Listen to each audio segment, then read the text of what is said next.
Today is the 29th of January, 2009. We are at the New York State Military Museum in Saratoga Springs, New York. The interviewer is Wayne Clark, and we are interviewing a World War II veteran. Sir, for the record, would you please state your full name and your date and place of birth? My name is Edmund Francis Sipowicz. I was born in Queensbury, New York, in May 21st, 1918. Okay, did you grow up in Queensbury? Yes, but it was right on the outskirts of Hudson Falls, so that's where I went to school, Okay, and most of the time was spent there. okay. And did you graduate from high school? Yes, from Hudson Falls High School in 1936. Okay. And when you graduated from high school, what did you do next? Did you go into the military or go on to college? Well, no, I didn't go. I didn't do either. And I had a job. It wasn't a job. I had a chance to run a gas station, operate a gas station in South Glens Falls, and I did that for a year and a half, and then business was so bad during Depression. So I worked at the Union Bag and Paper Company until I went into service. Okay, at the Bag and Paper Company, what exactly did you do? Were you a machine operator or? Yes, in the beater room there, where they processed the pulp to make paper out of. Okay.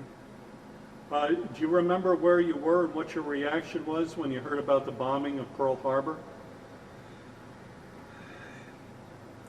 I was at home, and the news came over the radio, and it really didn't mean too much to me at the time.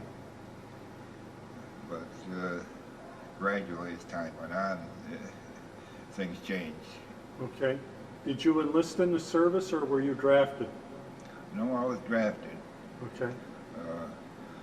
I went with a group from Glens Falls, a group of 152 other young fellows. A lot of them that I knew personally, most of them I didn't know.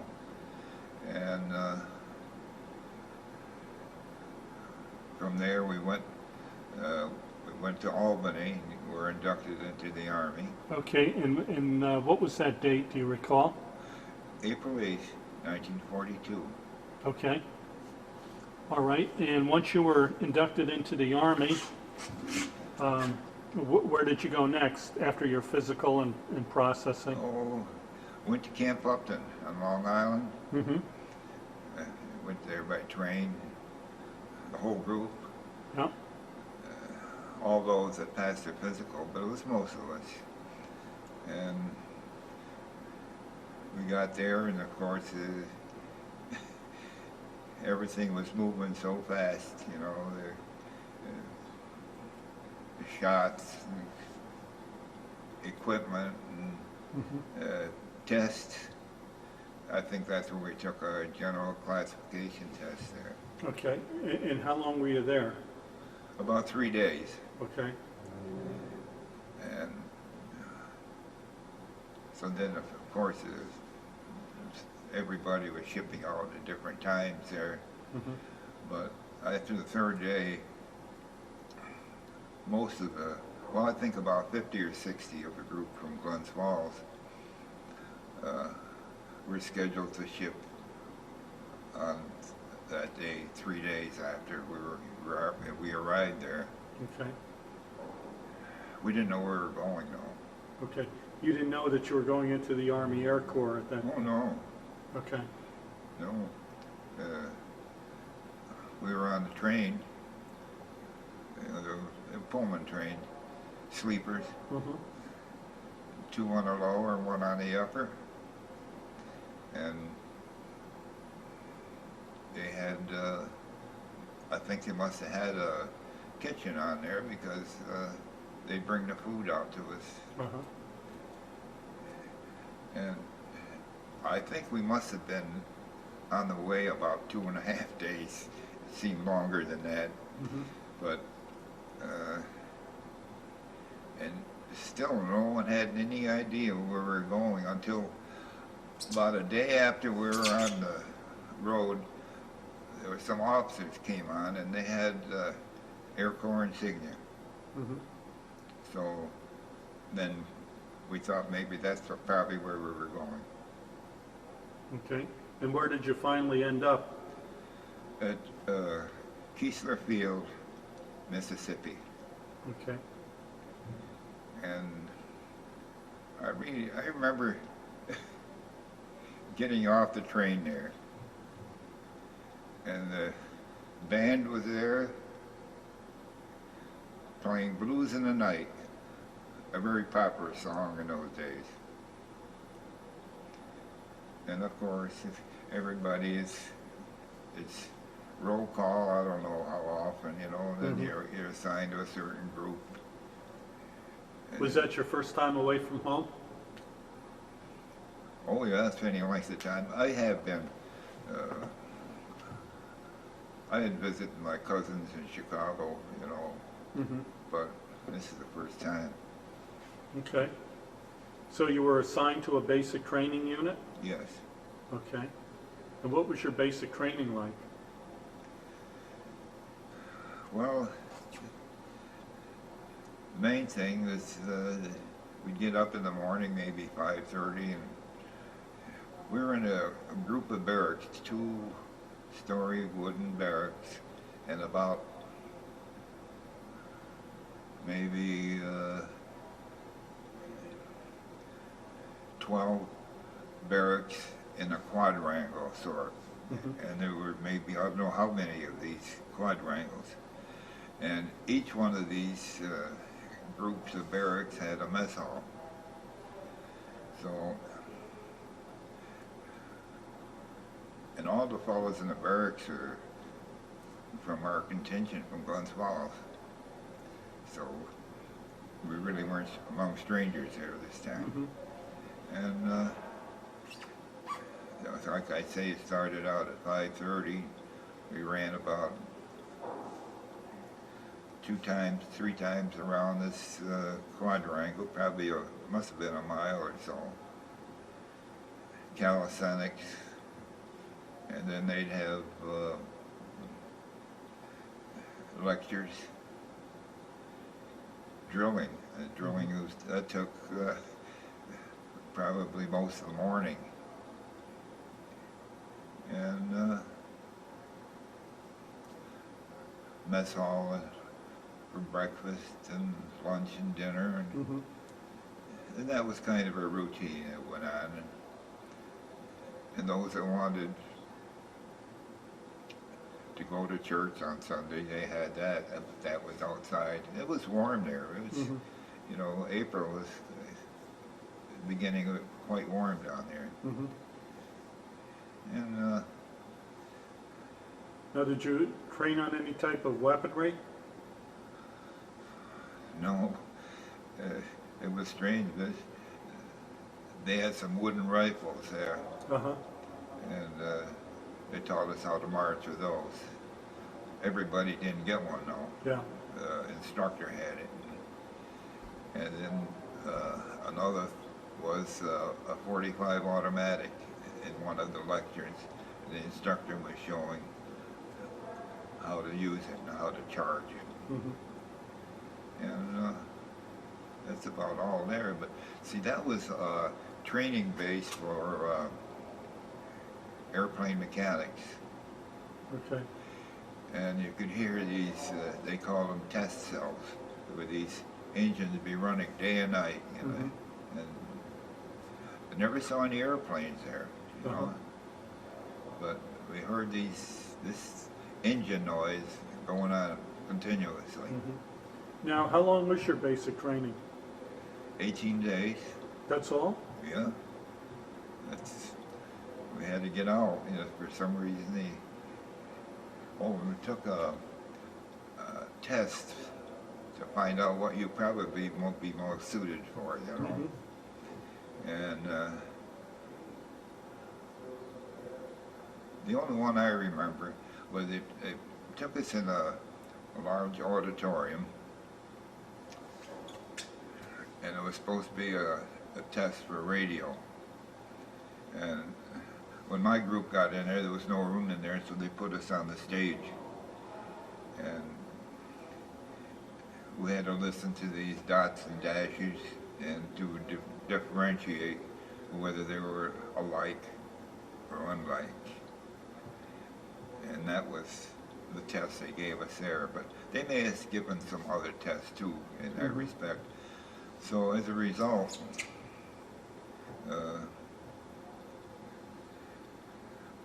I had a choice to go to airplane mechanics, armor school, and radio school. Now, airplane mechanics, I'd probably stay down there in Keithler Field, and I didn't like it at all. And armor school would be in Denver, Colorado, which I'd be happy with, but radio school was in Scottsdale, Illinois. And I thought I'd like that very much. And I did get that, what I wanted. And there was a group from our basic training class, maybe about 12 of us. None of them were from the original group I started out with from Glens Falls. I was the only one out of that group. So we went to Scottsdale, and I think it was early May when we got there. And it seemed like a very nice base. It was a permanent base, you know, with when you came in, the brick buildings, and not like these wooden ones we saw at Keithler. So, but anyway, we were assigned to a training squadron, but we weren't. The barracks were still wooden, like they were in most places. In that place where we were, and I don't remember how soon we started. I think it was almost after we got settled. It was right away after that. So, what did you learn? Did you learn Morse code or Yes. signaling? Yes. Morse code went on for 4 hours a day, with breaks in between.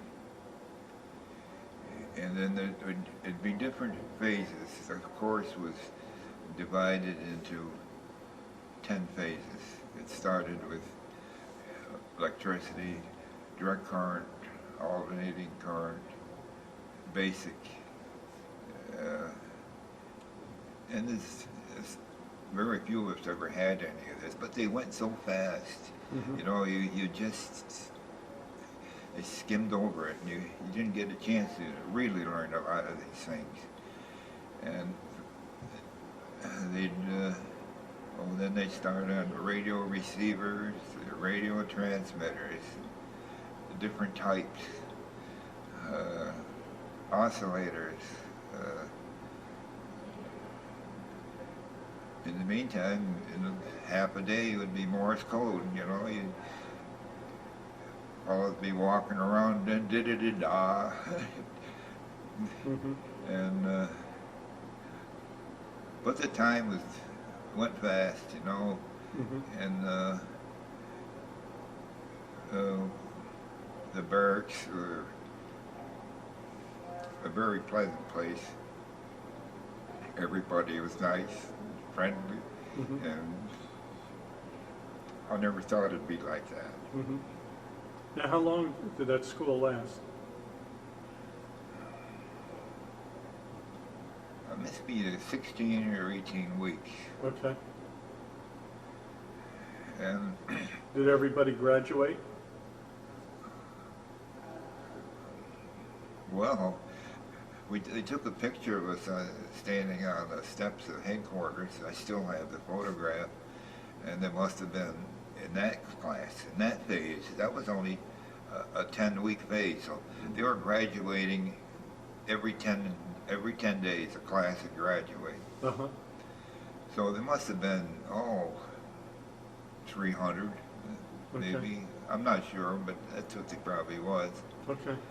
And it was a nice place to be. St. Louis wasn't far away, and we had most weekends off, and we go to watch the Cardinals or the Browns, Forest Park, Municipal Opera. Mm-hmm. And the people were so good. You'd be walking on the street, and they ask you if you want to go for dinner, and they take you to their house. Oh, really? You know,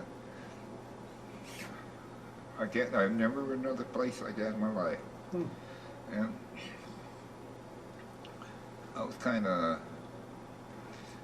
sorry to leave that town, that place, you know. Uh-huh. But after, I think what I said 16 or 18 weeks, they, orders came out, and most of the fellows go into some training in some combat group, and there's a group I was with, there was 19 of us. They were going to the Ferrying Command Mm-hmm. in Wilmington, Delaware. Okay. And all the others said, how did you guys ever get a good place like that to go to? I said, Ferrying Command. I said, I don't even know what that is. So he said, yeah, he says, $6 a day extra. I said, gee, I don't know what they're talking about. So later I found out that as we were flying, once you left your base, you got $6 a day for meals Mm-hmm. and hotel to stay or whatever you want to stay. Now, you could stay in a hotel and have your meals for $6? Yeah. Really? Huh. That's about what it paid. What it was, they called that per diem. Uh-huh. You know, daily. But that was when you were off base, when you were flying somewhere else, and you had to stay overnight. Okay. Well, out of I say there was 18 or 19 of us that came to Wilmington from Keeslerfield. Mm-hmm.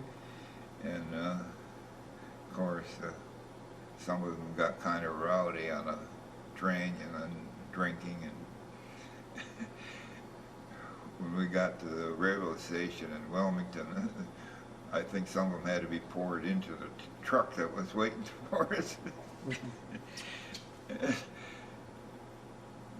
And when we got there, it seemed as it was what it was Newcastle County Airport Uh-huh. originally, and the Army had taken it over, and they were developing it to what they were going to use it for. They had one runway, and then they were building the second one, and there were no sidewalks. You walk on duck boards, we called them. Mm-hmm. You stay out of the mud, and working on the buildings. And I was assigned to the 4th Ferrying Squadron, which was a foreign ferrying squadron. See, they had domestic and foreign. Mm-hmm. Some of them, what they were ferrying was they'd take airplanes from the factory to other places for modifications or delivery to combat squadrons or wherever they were going to go. And radio operators didn't do much of that type of of flying because they weren't needed on fighters, you know, with single engine airplanes. So the only time that we ever did any of that domestic ferrying was if they had a 2-engine or 4-engine bombers. Well, the first, before that, while we were waiting after we came there, it was quite boring. You had nothing to do. And, so finally, when they started up a kind of a radio operator school, you know, so we wouldn't be getting so we wouldn't stagnate there. Major Goddard was in charge of it, and we practiced Morse code, and then he had made a trip across the North Atlantic, and he was telling us what it was like. He scared most of us, and so after we were there about a month, they took about 10 of us, and they said, we're going to Smyrna, Tennessee. And it was, they called it 4-engine transition school. It was mostly for pilots that were training from fighters into multi-engine airplanes. But they made up crews just the same. And we went down there, and we were put in the barracks practically empty, except for some master sergeant engineers that weren't in our group at all. And we had a small school there. Lieutenant McElwain was running it, and he had 3 enlisted men instructing. And what that was, of course, Morse code again, and showing us hands-on work with radio. See, at Scott Field, we didn't get that because they moved it so fast, and we didn't get a chance. Maybe 1 or 2 would do it, but then the rest of the class wouldn't get any of that training. So there, I improved my code speed to, well, it was only about 14 when I left Scott.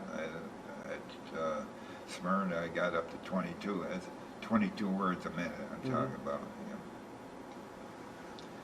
You know. And hands-on work with tuning transmitters, and all the time, you know, you learn your Q signals. They called them Z signals in those days.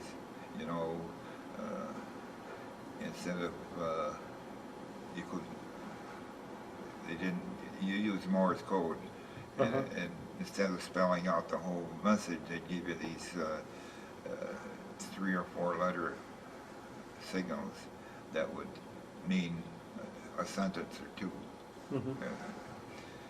And practice using those.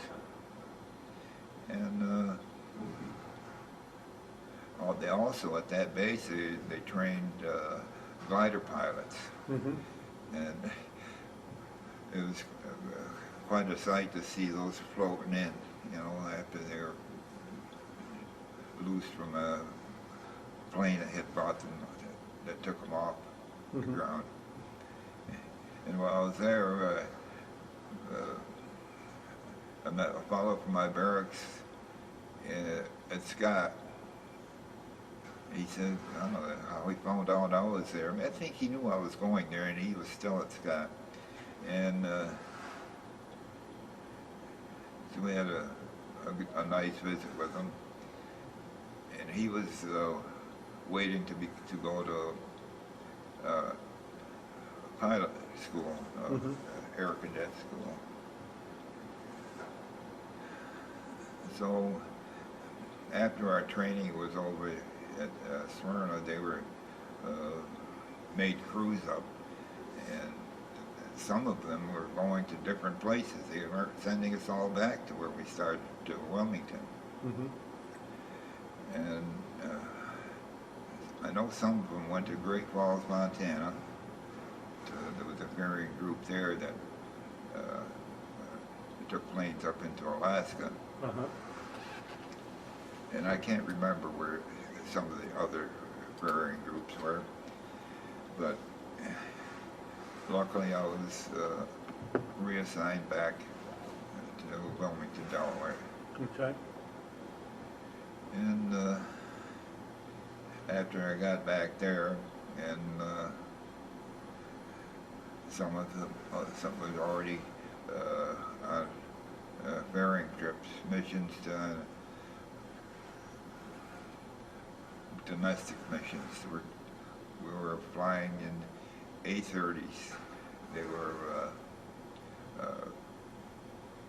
British, made for the British, fighter bombers. Mm-hmm. I think they called them Baltimores, the name of them. And we'd either take them to Nashville, Tennessee, or to Nassau in the Bahamas, where other crews, maybe British, used to pick them up and take them the rest of the way where they were going. They were going to North Africa. They were painted in these tan and brown camouflage colors. Uh-huh. But very noisy inside. Oh my gosh. See, the pilot sat up front by himself, and the radio operator sat practically in back of him. Uh-huh. And there was a glass partition in between with a small window in there. And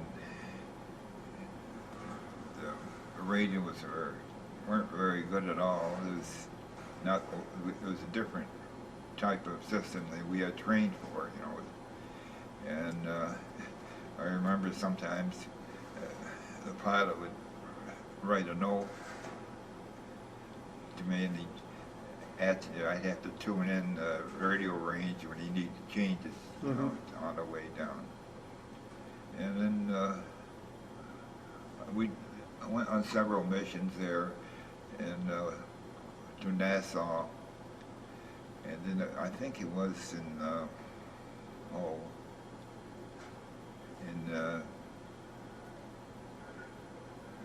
1943, in March. Mm-hmm. I was put in with a crew. We're taking a C-46, which was two-engine transport, and it was, well, it was rumored that, and there was quite a few of them going. Maybe in the group, maybe there was maybe eight of us going in that group. Uh-huh. And they had Chinese lettering on the nose of it, so everybody assumed it was China, but they said we were going, orders said, to Chabua, India, or Chabua, Assam. That was in the foothills of the Himalayas there. So our crew was made up of, we had a civilian pilot. He was either TWA or Pan American, I'm not sure. And the co-pilot was Harry Webb from New York and Shelburne, Vermont. His people had that museum up there. And Bob Cowan was a navigator. And the engineer, see, I'm not sure which one we ended up, because they changed when we got to Florida. Mm-hmm. So on the way, we stopped at Homestead before we went. That was the last stop before going into leaving the States, and they gave us all the briefing we needed on the different stops on the way to Well, we're getting information every stop we went, but they give us a general idea of where we were going. Uh-huh. And we left Homestead, and then the first time I ever made a CW, that's what they called this type of transmission, you know, dots and dashes. Mm-hmm. It was between Homestead and Puerto Rico. And I often wondered how I do, you know, and I sent the position message where it was, and it came right back, you know. Gave me a lot of confidence. Mm-hmm. So then from there, from Brinkman Field, Atkinson Field, British Guiana was the next stop. And then Belém, Brazil. That was right on the mouth of the Amazon River there. Mm-hmm. And then from there was Natal. Natal is right on the hump of South America. And the plane we had a very bad hydraulic system, and it was losing hydraulic oil all the time. And so we probably had 10 gallons or I don't know, maybe more of hydraulic oil, and putting it in every time we stopped almost. Uh-huh. And from there, Ascension Island. That was a little over halfway from South America. And that's another thing. They always used to say, one of the sayings they had, Miss Ascension, your wife gets a pension. That made us feel good too. Uh-huh. It was only a dot out into the middle of the ocean. Uh-huh. And we got there, and you'd see this big rock, you know, the runway, cut right through it almost, it seemed. And that made it through all right. We stopped there. I don't know if we stopped there. We may have stayed there overnight. I'm not sure. And then the next stop was in Accra, West Africa. Mm-hmm. See, most of these places that we were stopping were probably British colonies at one time. The British had plenty of influence there. Yeah. And then from, I could go on forever with these. If I stop, tell you the details of all these places I've been to, but it was West Africa. Mm-hmm. Then the next one was a stop in El Janina. It was a kind of a stop on a southern part of the desert. And they said they used to bring the fuel there with by camel. Uh-huh. And the reason we're making all these stops is because we have to stop to put hydraulic oil into where it was leaking out into the reservoir. And then the next stop was in Khartoum, at a time with Anglo-Egyptian Sudan. Then there was Eritrea and the former Italian colony in Italian Somaliland. Mm-hmm. And then across the Red Sea and down into the Straits of Bab el-Mandeb and along the coast of, I don't know what country it is today, probably Saudi Arabia, Uh-huh. into Karachi, India. And, oh, that was quite an experience too, you know. And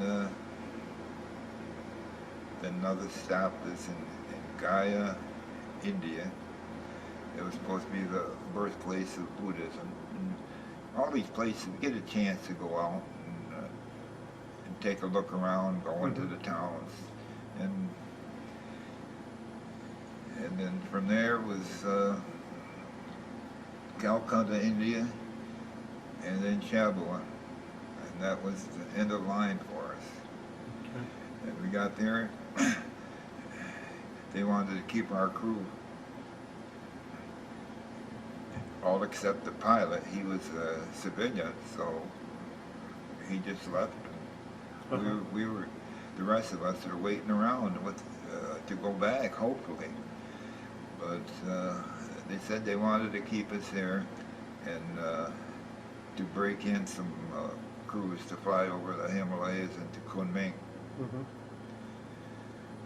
So we were there in Gaya, no, in Chabwa 3 days, and finally they said you go back to Wilmington. And we took C-47 transports and we went back the same way you came, Uh-huh. back to Wilmington. It took maybe over a month, you know, this whole Oh, thing. really? Yeah. Wow. But, you know, because of the problems they were having. Yeah. Mm-hmm. Now, once you got back to Wilmington, was it basically the same routine over again? Oh, yeah. Wherever they needed an airplane? That's right. But most of it at that time was in the North Atlantic. Uh-huh. See, our group was assigned to the North Atlantic, and there was some South Atlantic, some to on the West Coast, and some, like I said, Great Falls. They were going up into Alaska. Uh-huh. So going into, most of the time we were going into Prestwick, Scotland, from our base. Sometimes we have to stop in Greenland. Uh-huh. But most of the time it was non-stop. It took about 9.5 hours. Now, did you ever run into any situations where you had to make emergency landings? Not on that North Atlantic. Uh-huh. But we did have problems there, like sometimes the transmissions, radio transmissions would be blotted out by either German subs or they had bases in Greenland. Mm-hmm. They had strong transmitters that would tune in our frequency, and they just, every time I start putting a message through it, I'd hear this loud sound, and that was it, you know. And I'd stop transmitting, and I'd start again, and then they'd come right, they'd be listening, Yeah. and blotting me out at the same time. Most of the time, I was just getting weather or sending position reports, you know, where we were, you know. And then going into Prestwick, see, we'd leave Newfoundland at, I know the name is, I'm not sure, but Gander, I think it was, Gander, Newfoundland, and fly into Prestwick, and usually you're supposed to, we'd go in a group maybe of 20 planes, mostly B-17s we were taking over there, and some of the planes, well, all of us, all the planes didn't have much fuel left time they got there. Mm-hmm. And if the weather was bad, you just have to circle around the field, you know. You could hear these guys, the tower saying, well, you're number 16 to land, you know, and you just keep on going around, and you hear someone saying, God's sakes, I'm not out of fuel, I gotta come down. And so they probably give him a priority, I'm not sure. Mm-hmm. And then sometimes, one time, instead of after we were in Prestwick, they told us to go into Belfast, Ireland, Northern Ireland. And that's where we left the plane there. But then we had to get transportation back. So we took a boat. They said it was a cattle boat, jokingly, but it was a cattle boat. Mm-hmm. and it was going to Glasgow, I think it was, and they put the servicemen on first, give us priority. Yep. The cattle were already on, and then the civilians, mostly women and children. So we all let them get all the space that they needed, Mm-hmm. and I remember sleeping under a table in a dining room. It was like just an overnight trip. Yeah. And we got to Glasgow, and went to Prestwick, and got transportation back. Now they didn't usually in the wintertime. The winds were so strong. They didn't fly much from the east to the west. Mm-hmm. Because the headwinds, sometimes it took 16 hours to come back. So we went down by the way of, along the coast of Portugal, to Casablanca, down over the mountains into Dakar, and then across Ascension and Natal, and back to Miami, and back to our base. That was my first experience, and then there was others similar to that, Mm-hmm. And Now, did you do that primarily right to the end of till the war ended? well, there was a point there where they did away with the ferrying. Okay. I think they must have had plenty airplanes there, so they made us into a transport. So we had C-54 airplanes, brand new, nice, biggest airplane there was at that time, 4-engine. Mm-hmm. And our group is called Crescent Airline, which went from Wilmington to Calcutta, India, on a regular route. Mm-hmm. And that route was from Stevensville, Newfoundland, to the Azores, Casablanca,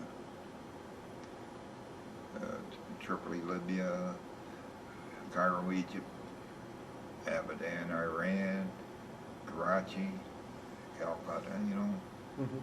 and see we'd have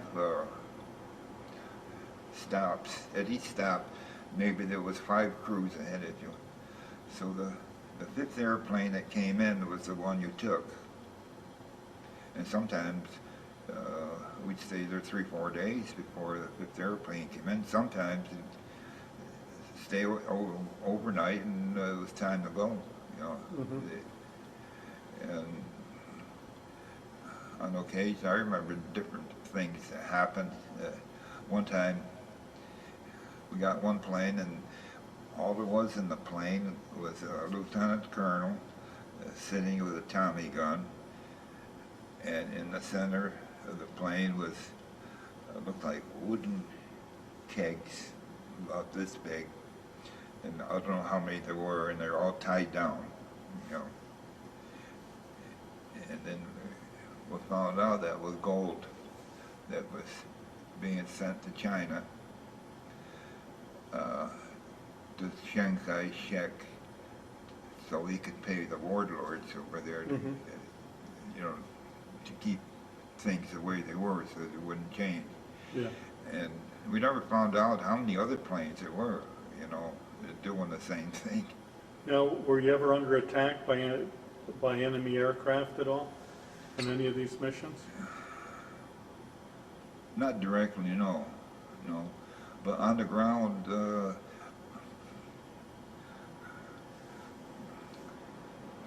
well, there's a lot more I don't know. It got go on, another couple hours talking about this. But after I was transferred from the Wilmington to Hamilton Field in San Francisco. That was in 1944, latter part. Oh, almost the last trip I made from Wilmington on C-54 was this captain, and we went to Paris, and we were there maybe several days, and then on the way back we had a plane load of GIs coming back to the States. Mm-hmm. And all went fine till we got about Boston, and it was raining there, and we lost our hydraulic system. No, it meant we had no brakes, and we had no windshield wipers. So we were told we were going into LaGuardia, mm-hmm. and you couldn't see the field, so the pilot flew around. He went back up and he asked if he could go to some other place, and they said, you have no fuel left enough to go anywhere like that. So he was directed to land at LaGuardia. So he went around again. I don't know how low he got, but next thing we saw was airplane hangars and chimneys and tall buildings. He went around again. Well, Harry Combs was the pilot. He was from Denver. And well, anyway, the third time around, he went down so he could see the water. He saw the water, and he brought it in, and it was on the grass. And he had no brakes, so what they have is what they call an air bottle for emergencies. They pull that and they lock the wheels. Mm-hmm. And that was kind of a hairy experience I had. And after I got back to Wilmington, they asked for my logs. See, I had to keep all the radio transmissions in a log, and he wanted to find out why he landed, why he was told to land at LaGuardia and in such a dangerous situation, you know. Mm-hmm. And so that was, I don't know what happened after that, you know. Uh-huh. Now, during these periods when, you know, you were based in the States, out of Delaware, did you ever get to go home at all? Yes, yeah. Well, no, I never really had a furlough or leave, you know, mm-hmm. until I went out to Hamilton. And before I went, they said, well, we're gonna give you 3 weeks at home. Mm-hmm. And so I did. I came back by rail, and from then on, they sent. We were flying from Hamilton to Hickam in Hawaii. Mm-hmm. We were on kind of a shuttle there, you know. We'd go and stay a couple of days in Hawaii, come back, stay in San Francisco for a while, for 3-4 days. It's just back and forth. And I was flying with a pilot named Bryce Shaw, the former airline pilot with United. So then, at one time, we stopped in Hawaii. He ran across this major with a pilot with United. He's chief pilot in Hawaii. He wanted to know if we wanted to go on a special mission. And then the pilot asked us, and we said we'd go along. We didn't know what it was. So we flew out to Leyte, in the Philippines. It was kind of a scary place there. And I guess they had just hadn't time to make anything there. They were just invaded a short time before. And they had a runway along the beach, and it was made out of steel, a steel mat. And they had a tower, so-called tower, up in a coconut tree on the side there. And it did try to direct airplanes, which were landing and taking off at the same time, and that one landing strip. And most of the time, you didn't get any message from there. It was so garbled. And they used to have a light that flash you red or green when it was okay to come in. And hopefully it was, you hope someone else didn't take off in the opposite direction. And you landed there at the end of the runway, you see a mountain of crashed airplanes in a heap, you know. So anyway, we picked up Major General Kenny, George C. Kenny, and he's going to Washington. And we picked him up. He's head of the 5th Air Force, and I think he's head of the Air Force is under MacArthur too there at that time. So we flew out. We went nonstop that time. We had 3 pilots on, and 1 radio operator and 1 engineer, and we call a flight clerk. So I didn't get much sleep until we got to San Francisco. And the only time we'd stop was to refuel at places like Guam, Kwajalein Island, back to in Saipan, Hawaii, and back to San Francisco. Then we stopped and we got our winter clothes again. And I think the general was, we stopped in Patterson Field in Dayton, Ohio, and he picked up this fellow, I think his name was Ard Bullock, that had some kind of a new machine gun that his company was perfecting for the Air Corps, and also picked his wife up there, and we all went to Washington. And we got there, and we were going to stay there 2 weeks. And the pilot said, if you want, you can go home, you know, which I did. And the others, crew, they hung around there around Washington, and came back after it was time to leave. And then the general had stuff he was taking back for MacArthur. One thing I remember was a whole bathroom set, several cases of bourbon or some kind of whiskey, I'm not sure. Also, movie film of the Army-Navy game that was played the previous fall. So we just reversed the whole thing and came back and landed at Leyte again. And then in the meantime, the general, he was just, you know, you wouldn't know he was a little short fellow. He'd come up there and with us, and we'd throw the ball. They were very friendly.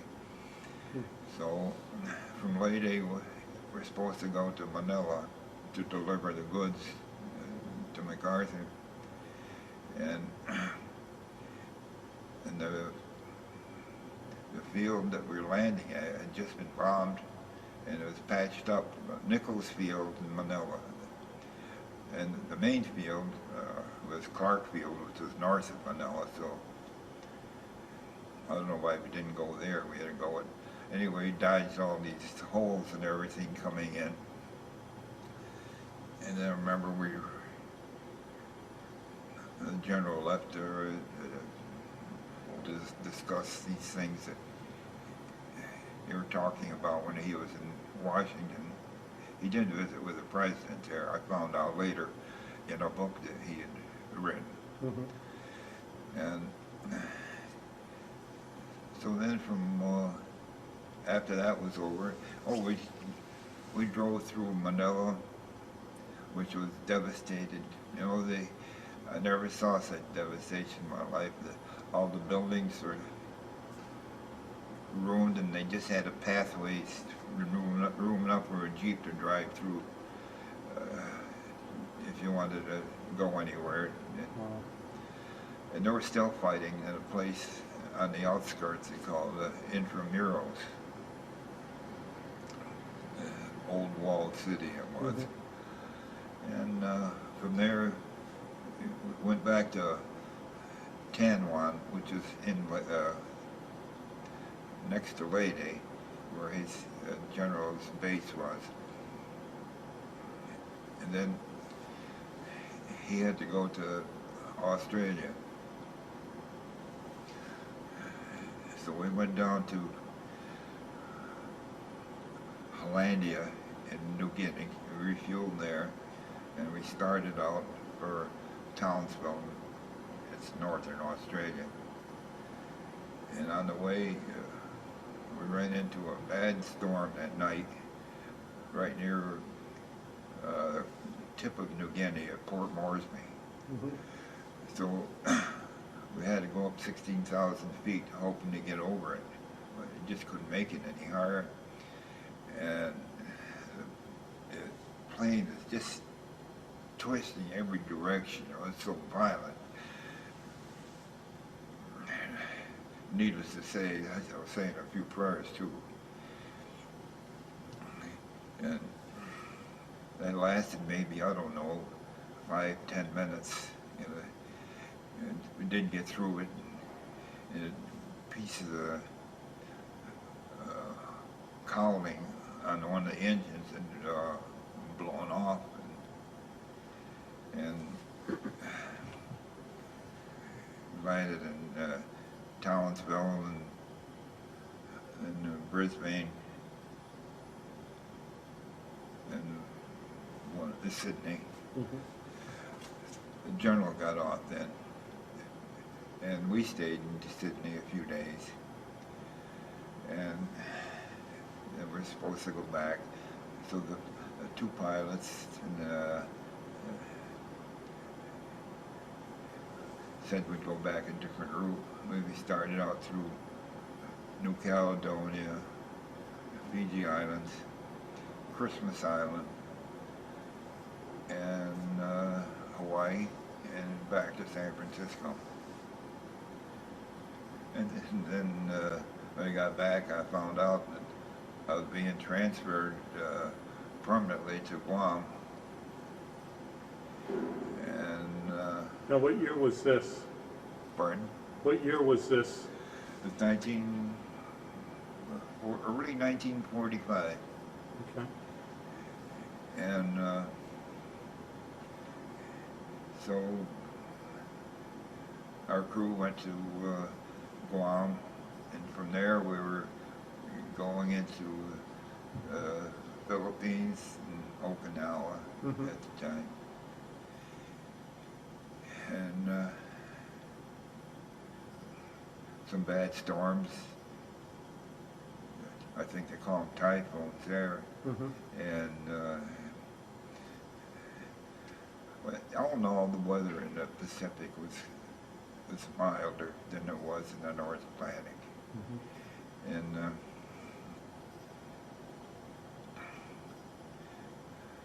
I remember when I was on the way from Okinawa, I'd listen to radio and I'd tune in Tokyo Rose if she was on. She had good music that she played on that program.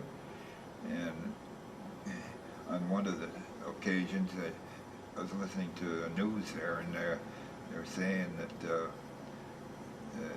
Japanese, I think they call it a diet or something, like a Congress met to discuss agricultural matters, you know. And we got back to Guam, we found out that they had dropped the atomic bomb at Hiroshima. I'm going to stop you right here. I have to change tapes. Oh, uh-huh.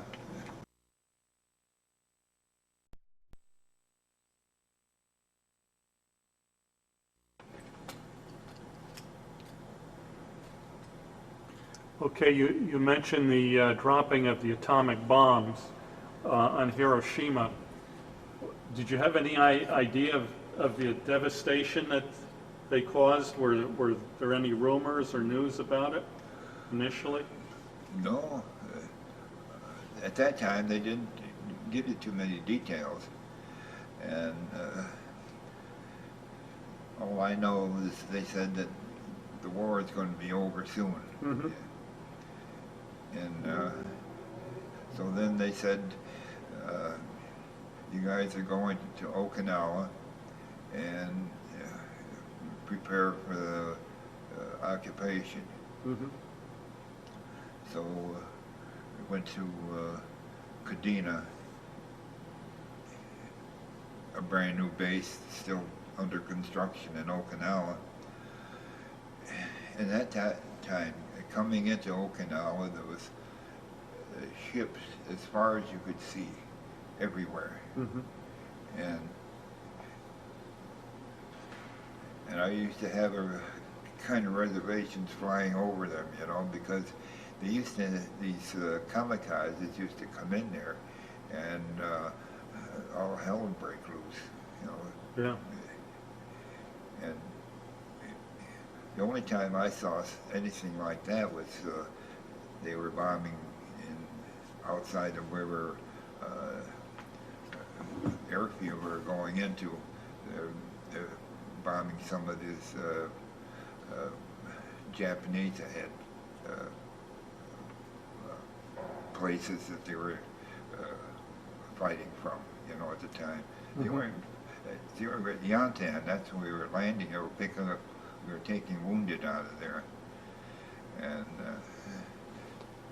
some of those fellows had probably been on the battlefield about the day before, you know. And some were bad shape. Well, anyway, what was I at here? Oh, we went to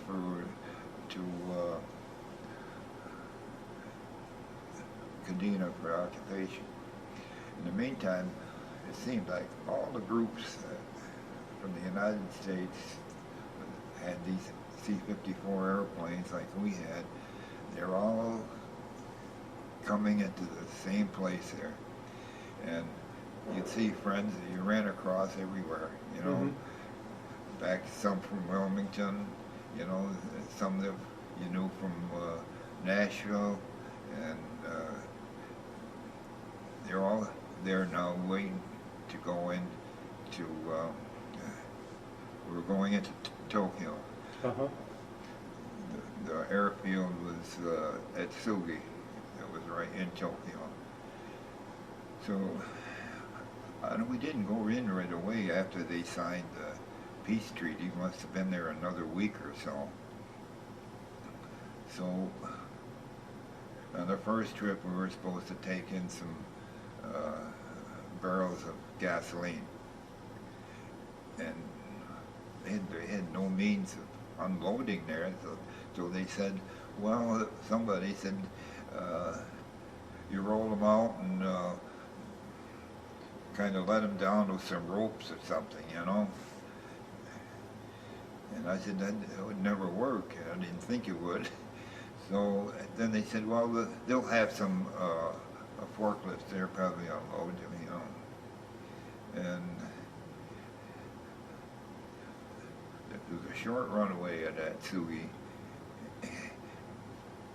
And didn't take long to break up the runway. It was made of concrete, but it wasn't very well made, I think. Uh-huh. We had heavy loads that was coming in there. So they used to, every plane that'd go through there, they'd run out and they'd patch it up a little bit before the next one would come. And I remember after taxiing back to where we were supposed to unload, and there was a major in the Jeep. He hollered to me, you know. So when he got door open on load, and he's standing out there, and he called to me, and after I got out, and it was my former CO from Wilmington. Oh. See, I was standing in the doorway as the plane was taxiing out. You know, and he remembered you? Yeah, oh yeah. And I used to see him at reunions after that. Well, anyway, we made, I forgot, maybe five trips back and forth between Okinawa and, one time we had a weapons carrier. I don't know if you're familiar with, they're like a large Jeep, maybe, yep. Or small pickup, and had one of those in there, and plus troops and everything else, supplies, and sometimes we're overloaded, and the plane would shudder a little bit on takeoff, and the pilots would look at each other. So I was glad to get back to Guam. I wasn't there very long, you know, maybe 4 or 5 days, and they said you've got enough points to leave, you know. So it was back to San Francisco, and it was separated at Marshfield, California, outside on the Riverside. Now, what rank were you at that point? What was it? What rank were you at that point? I was staff sergeant. Yeah, I was staff sergeant most of the time. But you see, the first trip I made to India, I got typhoid. When I got back, they gave me 3-day pass to come home. While I was home, I got sick. So they said at the Glens Falls Hospital, they took tests and said I had typhoid. So I went back to Wilmington. I was in the hospital there maybe a week and a half. And after that, you know, I didn't get sick after that much, but I had pilonidal cysts that bothered me, and I had surgery done on that while I was in Wilmington. And then one time, we were sent out to Buffalo, to the Curtis Wright factory there to pick up a C-46 to ferry to India. While we were waiting for it there, orders came through and said when you got the plane not to go continue to India, to come back to Wilmington. They said your orders have been changed. And they said they were, you're going to stay permanently over there to fly the hump. So naturally it was quite a disappointment, but during the physical they found out that this surgery I had on the cyst hadn't healed, and so I couldn't go in on that mission so the rest of the crew went, and I was in the hospital a few times there, you know. Okay, once you were discharged in California, You were a staff sergeant. Did you have any desire to stay in, or were you just anxious to get out? No, I didn't. No, I had no desire to stay in. Okay. I could have. They wanted me to sign up for the reserve, I think it was. Uh-huh. But I was just happy to leave, you know. Okay, once you got back home to Queensbury, did you make use of the GI Bill at all? Oh yes, yes. I signed up for what they call 2020, you know, right after. Oh, the like an unemployment? Yeah, and then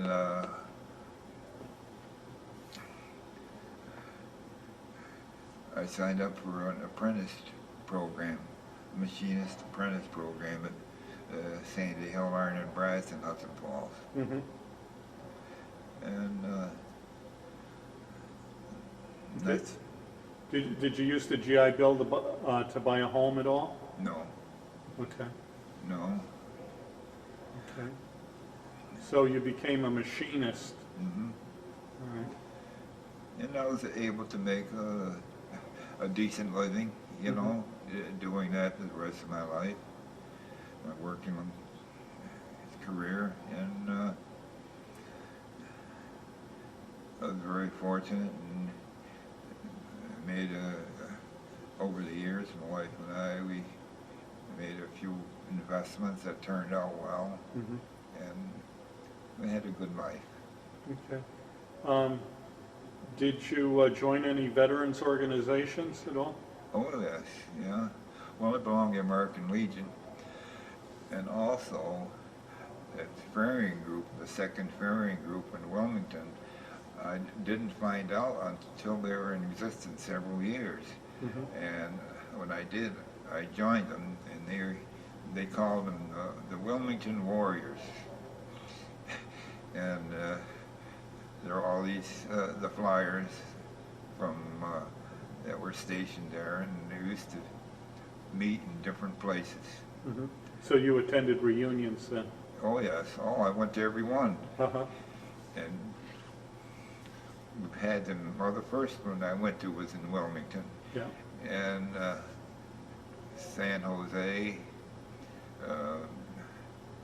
in Texas, New Orleans, in Florida, and but gradually the group was getting smaller, you know. So they combined with two other groups, ferrying groups, one from Nashville and one from Romulus, Michigan.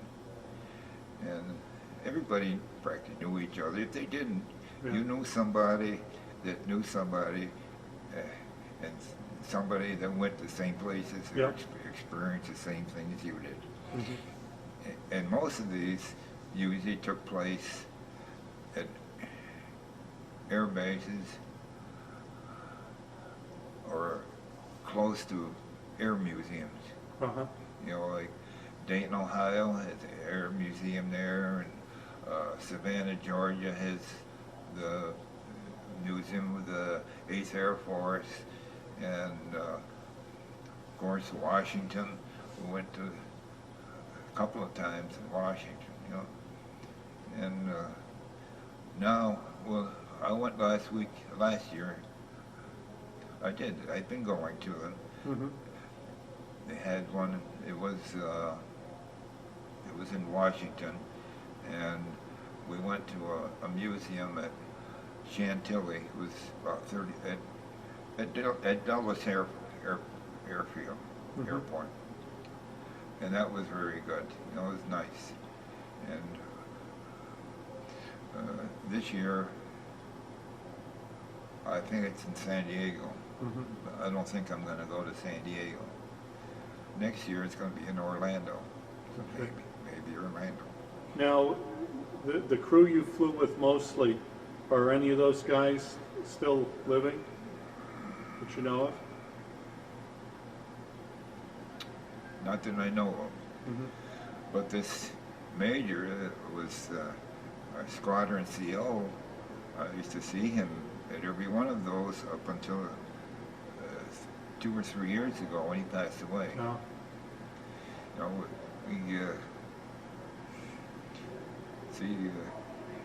we got talking about, he was from somewhere in the northwest, around Seattle or somewhere, but he was brought up in the Midwest, and he was talking about his people and his families, and his father, he said he died when he was 102 or 104, and I said my father died at 104. So we used to talk about these things a lot, and probably other things too, you know. And I kind of miss him, you know. Yeah. And he was really the last one that I remember like that, you know. And this now when I go, I see people. They probably were in the same place as I was, and some of them probably went later on. You know, maybe after the war or at the tail end of the war. Yeah. But still, it's a pleasure to go. Now, how do you think your time in the service changed or affected your life?